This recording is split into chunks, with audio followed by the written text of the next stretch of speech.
Deepak, I just want to put out a tweet which kind of went viral yesterday.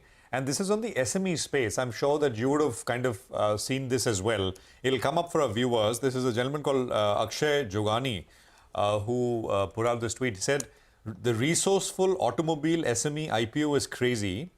2 Yamaha dealership showrooms, 8 employees. They asked for 12 crores and they got about 3,000 crores, 2,700 crores in bids. Market cap at 31 crores at IPO price and a net worth of 1.5 crores. Is no one asking what the terminal value of 2 dealership showrooms and 8 employees is?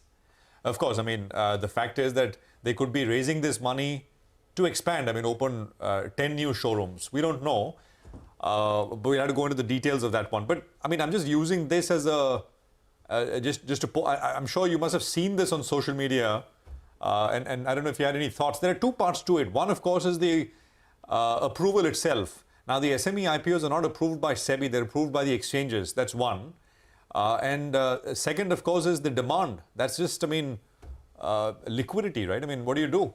You ask for 10 crores, you get handed 100,000. I mean, you know, you can.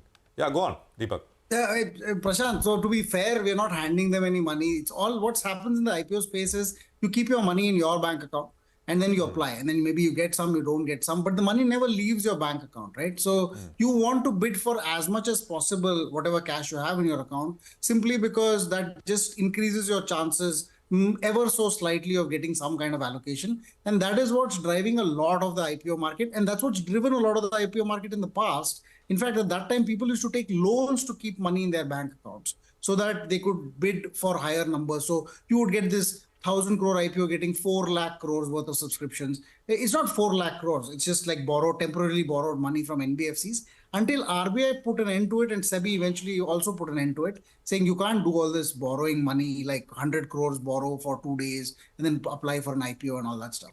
So now the numbers are smaller because the IPO is smaller. Secondly, I'd say the big thing here is this is what the SME is for, SME exchange is for. It's a small company. It's less than 25 crores in paid up equity or something like that. It is trying to grow. They need to raise money. Now, would you rather have them raise money through debt or go to some private financiers or venture capitalists or come to the markets? I think coming to the markets is actually the best thing to do if you want to raise equity because you will have a layer of transparency on top. You will have to reveal your numbers. At least once in 6 months for the SME exchange, but you'll also be able to participate in growth. A lot of SME companies, some companies that we know of, say E2E, which listed in the SME exchange at, I think, 50 crores or 60 crores when it started. Today, it's valued at, say, 2,000 or odd crores or close to that in the market. So I think there are companies that start off as SMEs and then build up from there. Yes, we could make a meme out of this saying 2 cycle showrooms, only 8 employees.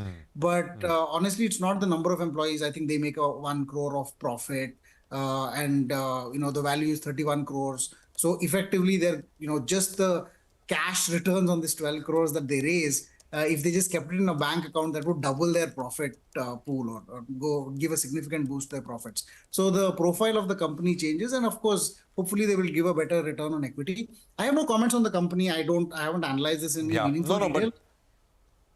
But I mean, I'm not outraged about it. So I think I was also not outraged, but I wanted to ask you if you were outraged because it just seemed a lot of outrage all around. I mean, a lot of exclamation marks, etc. But I mean, it's not the terminal value of the 2 showrooms, right? I mean, they could expand whatever. And the idea is to boost SMEs. Of course, there are lots of winners and wealth creators in that space over the last couple of years. And like in any market, in any segment, there are also disasters. So one needs to exercise caution here and on the main board equally.